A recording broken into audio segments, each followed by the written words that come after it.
Dia, galera. Bom dia, alunos do Colégio Dona Genoveva Rezende Carneiro. Iniciamos mais um dia, né, mais uma videoaula. Espero que nós tenhamos um bom aproveitamento nessa aula, né, e que a gente possa chegar no final do dia, né, com a sensação de dever cumprido. Bom, e nada melhor para iniciarmos esse dia, mais essa videoaula, do que iniciar falando de resiliência, né? Resiliência, que é a capacidade de lidar com os problemas e superar obstáculos, é o que preenche os homens em momentos de sofrimentos inevitáveis. Como diz um provérbio japonês, cair 7 vezes e levantar 8. Então, resiliência é essa capacidade, essa habilidade, né, que o ser humano adquire ao longo da vida, ao longo da sua experiência de vida, de dar solução, né, para os problemas que ele vai encontrando, né? Ou seja, a habilidade que nós temos de lidar com os problemas e com as dificuldades. E a gente está vivendo um contexto de pandemia e nada melhor do que falarmos sobre resiliência, né, nesse momento de dificuldades aí, né, principalmente para nós que estamos encarando aí esse sistema, esse modelo de aula não presencial, né? As dificuldades são muitas, mas nós temos encontrado essa habilidade, né, para lidar com esse momento difícil aí. E é com essa perspectiva, com esse sentimento, né, que a gente inicia mais uma vez, mais essa videoaula aí. É isso aí, pessoal. Então, na nossa aula de hoje de Sociologia, a gente vai estar falando um pouquinho sobre o modo de produção escravista, né, período colonial no Brasil, né? A gente viu na aula passada, eu propus um vídeo onde se analisava os modos de produção adotados ao longo da história da humanidade, desde lá da pré-história. A gente vai retomar um pouquinho agora, nesta aula, aqueles conceitos, né, aqueles modos de produção que nós vimos naquele vídeo. Nós vamos discutir de forma rápida cada um deles, até chegarmos, né, a um modelo que foi implantado no Brasil, né, ali no período de colonização, o chamado sistema de produção escravista. A gente vai ver o funcionamento dele, né, e os fatores, que fizeram com que se adotasse esse sistema, né, de produção, esse sistema de trabalho no Brasil aí. Bom, primeiramente a gente inicia falando sobre o modo de produção primitivo, né, que o vídeo retratou bem, mas a gente vai retomar de forma breve aqui. O que seria esse modo de produção primitivo? Seria aquele modo de produção adotado lá pelas primeiras sociedades, lá na pré-história, né, nos primeiros sistemas de organização, onde os homens trabalhavam, né, ali sempre de forma conjunta, né, e todos os frutos daquele trabalho, todos os rendimentos daquele trabalho eram de propriedade de todos, né? Não havia propriedade individual. Eu sou dono disso aqui, né? Ou seja, tudo pertencia a todos, né? Não existia o conceito que nós temos hoje de propriedade privada, né? Hoje, por exemplo, hoje eu compro um celular, eu tenho um celular que é meu, uma propriedade privada minha, né? Hoje, por exemplo, eu domino uma certa área, suponhamos que eu seja mecânico, né? Então eu tenho as ferramentas são minhas, são, né, propriedades privadas minhas. Naquele período, né, nesse sistema de produção primitivo, não, né? Tudo pertencia ao grupo, né? E todo o fruto do trabalho desse grupo também era dividido em partes iguais, né, de modo que ninguém, né, ficava com a parte maior ou menor nesses resultados aí, ou seja, todos tinham, né, as mesmas proporções aí. Modo de produção asiático. Como o próprio nome sugere, né, ele predominou, né, nas regiões asiáticas ali, da China, Egito, Índia, né, que são países hoje que estão, né, que se localizam no continente asiático. E em que consistia esse modo de produção? Consistia na utilização de trabalho escravo também, né? O escravo, ele era forçado pelos camponeses a trabalhar, né, de maneira compulsória, e o Estado, por sua vez, pressionava esses camponeses. Então, tudo que se produzia, né, toda a mão de obra, todo o fruto do trabalho desses escravos aí, né, era coordenado pelos camponeses, que eram obrigados a entregar toda essa produção aí para o Estado. Ou seja, o Estado, de certa forma, é que que gerenciava, né, esses escravos e gerenciava toda a produção ali, né, uma vez que os camponeses estavam subordinados ao Estado. Foi um modo de produção feudal. O modo de produção feudal foi aquele modo de produção, né, que vigorou ali durante os 10 séculos da chamada Idade Média, né? Lembrando que nós tivemos na história da humanidade um período, né, na Europa, conhecido como Idade Média, né? Foram 10 séculos, né, que a história define como Idade Média. Nesse período aí, houve uma ruralização, né, da sociedade, a sociedade se voltou mais para o campo, e ali havia uma relação, né, de interdependência entre senhores e escravos, né? Os proprietários de terra eram senhores, né, os chamados senhores feudais, e os servos eram aqueles que, né, trabalhavam nas terras, na propriedade do senhor feudal. Havia uma relação que não era propriamente uma relação escravista, né? O servo não era escravo, mas ele estava preso à terra e ao senhor, ou seja, ele deveria permanecer a vida toda, né, ali, e a condição dele de servo passava, né, de geração para geração, ou seja, o filho dele também seria servo, o neto seria servo e assim por diante, né? E o senhor também tinha obrigações com relação a esse servo, né? Se o servo, por exemplo, adoecesse ou tivesse alguma dificuldade, o senhor, né, tinha como obrigação auxiliá-lo nas suas dificuldades, mas de certa forma o servo, ele também, ele não poderia se ausentar, né, ali do feudo. O feudo era a propriedade, né, que ficou conhecido como feudo, e durante toda a sua vida, então, o servo deveria, né, obediência e permanecer na propriedade do senhor feudal. Bom, século XV na Europa, a gente vai ter ali o declínio do sistema feudal, né, que perdurou por quase 10 séculos na Europa, e a gente vai ter o esboço daquilo que a gente conhece atualmente como capitalismo, né? Primeiramente, na sua fase inicial, a gente tem o capitalismo comercial, mercantil, onde os estados nacionais ou as monarquias nacionais vão investir, né, pesado, né, na busca por novas terras, né, onde a gente tem aí a chegada, né, dos europeus às Américas, né, tanto da América do Norte, América Central e América do Sul. Nesse contexto aí, o comércio é que vai começar a ganhar uma nova dinâmica, né, uma dinamização diferenciada aí. Do século XV ao século XVIII, então a gente tem o que ficou conhecido na história como capitalismo comercial ou mercantil. Por quê? Toda a perspectiva econômica, né, estava voltada para o comércio, né, o comércio de produtos, a venda e a compra de produtos de várias regiões do mundo aí. Bom, no século XVIII, do século XVIII ao XIX, a gente vai ter o capitalismo industrial, né, que a gente vai ter o início da produção mesmo em grande escala, né, a invenção das máquinas ali e, né, a tecnologia sendo utilizada para produção em larga escala. No século XX a gente vai ter aquilo que ficou conhecido como capitalismo financeiro, né, que são as movimentações dos grandes bancos, né, que vão emprestar dinheiro, vão financiar projetos que vão também dinamizar bastante a economia. Bom, na atualidade a gente tem, né, o que a gente chama de capitalismo informacional, porque hoje se utiliza muito, né, dos meios informacionais para fazer todas as transações econômicas, né? Por exemplo, hoje você consegue comprar um produto a partir do seu computador, a partir do seu celular, né, utilizando a internet, né, para fazer efetivar essa compra aí, né, coisa que há um tempo atrás seria impossível. Então o capitalismo ele passou por esse processo de transição aí. E em cada um desses processos aí, a questão do modo de trabalho, né, das relações de trabalho foi sofrendo modificações, né? Ali, por exemplo, a gente tem ali no século XV, né, entre século XV e XVIII, primeiro a gente tem o trabalho artesanal, né? Durante toda a Idade Média, né, a gente tem um trabalho muito artesanal, onde normalmente tudo que se produzia estava reduzido a um grupo familiar, né? A família mesmo produzia tudo aquilo, né? Fazia todo o processo de produção ali, né? Posteriormente, a gente vai ter um processo chamado de manufatureiro, ou a elaboração das manufaturas, que seriam, né, corporações de trabalho já organizadas, né, onde cada um se especializava em fazer uma parte do trabalho, né. Dentro da produção de um mesmo produto, várias pessoas estavam responsáveis por aquela linha de produção. Cada um fazia uma parte, cada um se especializava em uma parte.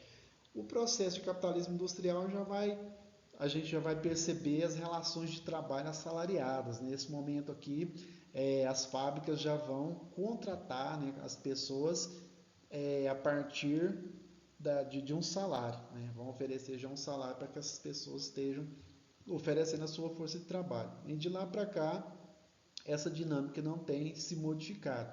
Beleza, mas se ali do século XV ao XVIII a gente já vai ter lentamente a utilização do trabalho assalariado, por que que no Brasil ainda se utilizava o trabalho escravo? Lembrando que o Brasil ele tem, né, um período escravista e vai perdurar no Brasil ali do século XVI até o final do século XIX. Lembrando que a abolição da escravatura no Brasil ela vai acontecer em 1888, ou seja, no final do século XIX. Mas como? Se lá na Europa a gente tinha relações de trabalho assalariadas e no Brasil a gente tinha essa condição de escravismo ainda. A gente vai tentar entender um pouquinho disso agora. Bom, escravismo no Brasil. Nós sabemos que o escravismo no Brasil ele vai perdurar ali entre os séculos XVI e século XIX. Lembrando que os portugueses chegam ao Brasil em 1500 e logo em seguida a gente vai ter uma tentativa da utilização do trabalho do nativo, né, do índio, né, um trabalho compulsório, um trabalho forçado também, que não vai dar bons resultados, fazendo com que Portugal, então, né, tivesse que buscar outras alternativas. Por que que o nativo não deu resultado enquanto trabalho, enquanto mão de obra escrava? Primeiro, a questão cultural. O nativo ele não estava acostumado a um trabalho forçado, ele não estava acostumado, por exemplo, à ideia a dinâmica europeia de trabalhar para lucrar. Né? Por exemplo, quando se iniciou a extração do pau-brasil, qual que era o intuito do português? Era extrair o maior número de madeira possível, levar para Portugal e lucrar. Né? O objetivo principal era o lucro. O nativo não entendia por que se cortava tanta madeira, uma vez que a cultura dele ela estava voltada para quê? Para uma produção suficiente para o próprio sustento. Né? Vou sair hoje, o grupo vai sair, né? Os homens vão sair para caçar e dessa caçada aí vai resultar em alimento para 2, 3 dias. Então, para eles isso era o suficiente. Eles também não eram comandados pelo relógio, né? Eles não aceitavam ser comandados pelo relógio. Qual que é a dinâmica de medição de tempo desses nativos aí? É o Sol, a Lua, né, as estações do ano. Então, eles não aceitavam essa dinâmica europeia aí de medição do tempo, de controle social do tempo. Esse foi um dos fatores também que dificultaram a utilização do índio, né, como mão de obra. Outro fator foi a imposição dos grupos religiosos com relação à escravização dos nativos. Os jesuítas, né, que eram padres que vinham para o Brasil fazer o trabalho de catequese, eles eram totalmente contra a escravização do índio, né, do nativo. Primeiro, por questão religiosa, né, eles acreditavam que tinha a missão de catequizar, de conquistar o maior número de fiéis possíveis para a Igreja Católica, então eles primavam primeiro pela catequização desses nativos aí. Em segundo lugar, porque havia um interesse, né, desses próprios padres aí, jesuítas, desses grupos religiosos, na utilização desses nativos aí também como mão de obra. Né? Lembrando que muitos desses grupos religiosos aí criavam os chamados aldeamentos. Né? Aldeamentos eram espaços onde se reuniam inúmeros, né, nativos, às vezes até de etnias diferentes, e ali construía-se, né, toda uma estrutura, até econômica. Por quê? Esses nativos, como tinham conhecimento das matas, conhecimento das riquezas naturais, acabavam por, né, facilitar para esses grupos religiosos aí, né, um enriquecimento a partir da extração, né, desses produtos aí, né, e a utilização desses nativos como mão de obra escrava. Bom, esses são alguns dos fatores, então, né, que impediram que o nativo fosse utilizado como mão de obra escrava. Né? A princípio utilizou-se dessa mão de obra, né? Até um certo período ela vai funcionar, mas pouco a pouco Portugal sente a necessidade de buscar outras alternativas. E essas alternativas elas vão estar associadas ao continente africano. É dali que vão vir, né, os vários, inúmeros grupos, né, de cativos para o Brasil para funcionar como mão de obra escrava. Aqui a gente vê na imagem o interior de um navio negreiro, né, uma pintura do Rugendas ali, do século XIX. Aí mostra um pouquinho de como era, né, o deslocamento, né, a viagem desses negros da África para o continente americano, no caso para o Brasil. Né. Muitos deles, a maioria desses negros que eram capturados lá, acabavam morrendo durante a viagem, né, de fome, sede, doenças, né, uma vez que havia uma aglomeração enorme dentro desses navios aí, né? Calor, imagina vocês, calor, né? O excesso de calor, a falta de alimentos, né? Em quantidade suficiente para todo mundo, acabava provocando a morte de muitos deles, né? Que acabavam sendo atirados ao mar aí durante a viagem. Bom, mas um fator que mais justifica a questão da utilização do negro como mão de obra e não do indígena pode ser justificada pela questão dos altos valores, né, que giravam em torno desse tráfico aí. O negro era retirado da África, né, e era trazido para o Brasil, operava nesse negócio aí nos três continentes, né, Portugal, África e Brasil, ou seja, havia empresários brasileiros, portugueses e na própria África. Então, lucravam-se, né, esses três continentes aí. E como os lucros eram muito altos, obviamente havia um incentivo e um estímulo para que se utilizasse a mão de obra escrava e não, né, a utilização do índio. Né? O negro foi largamente utilizado como mão de obra escrava e o nativo funcionou até certo ponto, né, o ponto em que se percebeu a necessidade de buscar novas alternativas aí. Bom, uma vez retirados ali da África, trazidos ao Brasil, ao chegarem aqui, eles eram, né, os escravos negros eram levados ao mercado de escravos e ali os senhores, né, faziam a aquisição do lote que achasse mais interessante, observando as características físicas dos indivíduos, né, o estado de saúde, e esses escravos eram comprados aí como se fossem mercadorias e iam servir, né, as grandes fazendas no interior do Brasil, tanto na produção de cana-de-açúcar como na mineração, né, que foram largamente utilizados, né, nas fazendas de café posteriormente também, e até no próprio trabalho doméstico. É muito comum a gente ver nos filmes, nas novelas, né, a utilização do negro dentro das atividades domésticas ali, servindo o senhor, a senhora, dentro daquele espaço. Posteriormente, inclusive, né, quem tinha condição de comprar um escravo acabava adotando, né, e criando um sistema que ficou conhecido como escravo de ganho, ou seja, eu tenho dinheiro, eu compro um escravo, eu vou colocar esse escravo na rua para trabalhar para mim. Esse escravo, ele vai vender um produto, uma mercadoria, e todo aquele produto da venda, né, que ele fizer na rua, né, será revertido para o dono dele, no caso, a mim. Então, foram algumas das formas de utilização, né, do trabalho de escravo no Brasil. Interessante, aqui eu trago uma imagem para a gente analisar. Essa imagem ela é bastante forte, é uma pintura, uma outra pintura do Rugendas, né, que fez vários registros sobre esse período escravista no Brasil. A gente vê, né, num espaço aberto, num espaço público, um negro sendo açoitado. Né? Ele está amarrado a um tronco, que era muito comum na época, né, os castigos corporais, né, principalmente de espaço público. Mas o que mais chama a atenção aqui é que o negro ele está amarrado a um tronco e ele está sendo açoitado por outro negro. Tá, beleza. O que a gente pode entender disso aqui? Ah, legal, beleza. Se fosse um negro sendo açoitado por um branco, tranquilo, normal nesse período aqui, né? Uma vez que a escravidão era a escravidão negra, né? Um negro que era exercia aqui estava na condição de escravo, tá? Mas quando a gente vê um negro açoitando o outro, qual que é a interpretação que a gente tem disso aqui? O negro, às vezes, ele fazia acordos com o Senhor. Imagina você é retirado da sua terra natal, você é distanciado da sua família e levado para um local distante, onde você vai passar a ter um status de escravo, né, sem direito a se livrar daquele status, né, de forma alguma, sofrendo privações o tempo inteiro, né, se alimentando de forma precária, né, trabalhando de maneira forçada. Então haviam aqueles escravos que se sujeitavam a esse tipo de situação, né? Eram chamados acordos. Ah, tá, eu vou fazer um acordo com o branco e se eu tiver que açoitar um semelhante, tiver que aceitar um outro negro, eu vou açoitar. Primeiro, porque eu vou defender a minha pele, né? Eu não vou ser besta de, né, ir contra o meu senhor ou de desobedecer uma ordem dele.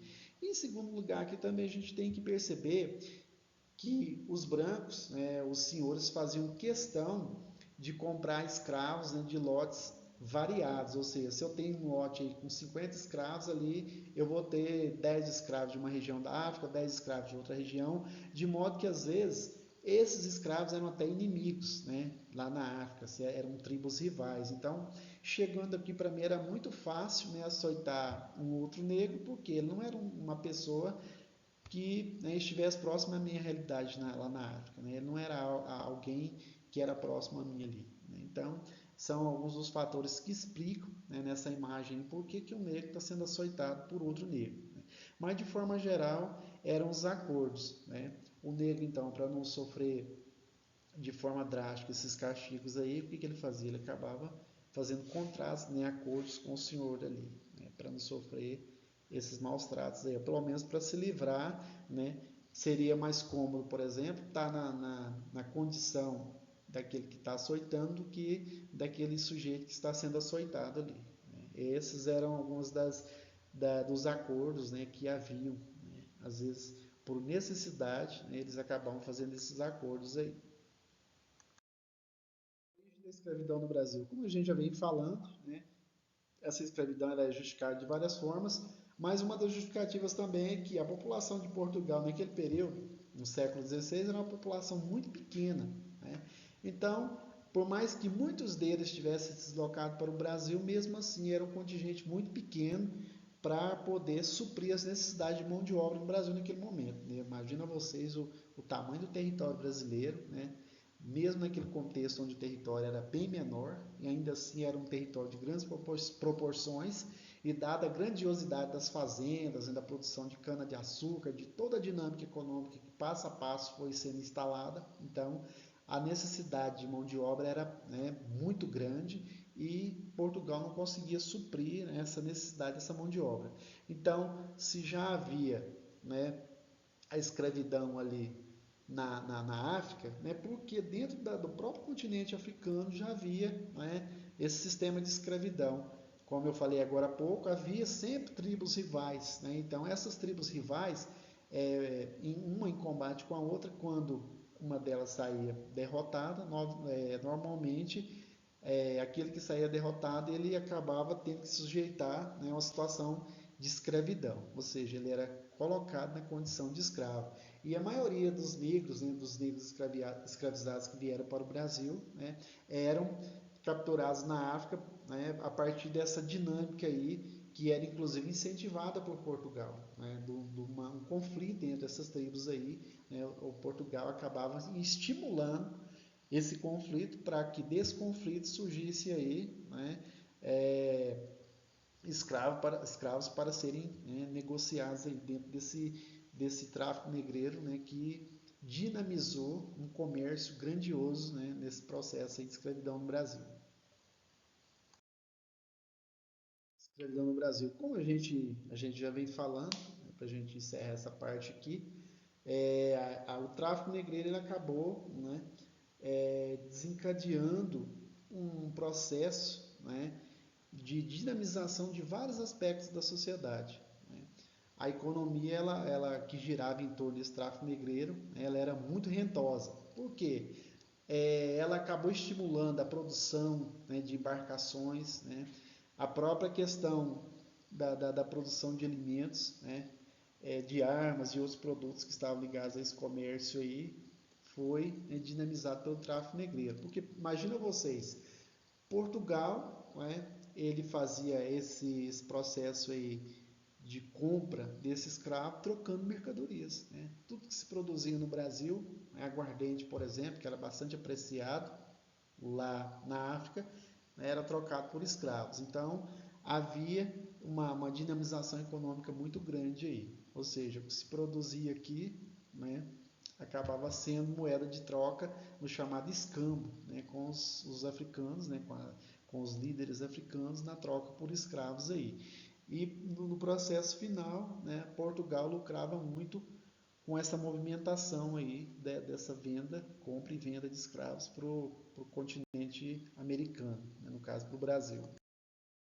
Bom, pessoal, então é isso aí. A gente viu um pouquinho dentro da disciplina de sociologia, né, como é que foi implantado no Brasil o sistema escravista, né, como é que era essa dinâmica, o que justificou a utilização do trabalho, né, escravo negro no Brasil, né, e como é que isso funcionou, né, como é que isso perdurou do século XVI ao século XIX no Brasil.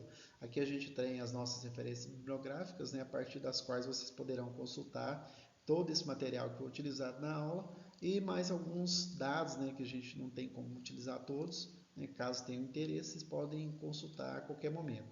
Eu já tenho uma atividade disponibilizada, né? Essa atividade eu vou tentar colocá-la lá no Classroom, jogar as questões e abrir uma possibilidade de resposta lá dentro mesmo. Se isso não for possível, a gente vai utilizar a dinâmica, né, de vocês elaborarem a resposta no caderno, fazerem a fotografia e encaminhar, né, para o WhatsApp no meu particular lá, beleza? Mas, no mais, é isso aí, né? Fiquem com Deus, até a próxima semana. Qualquer dúvida, né, podem procurar no WhatsApp, né, a qualquer momento aí.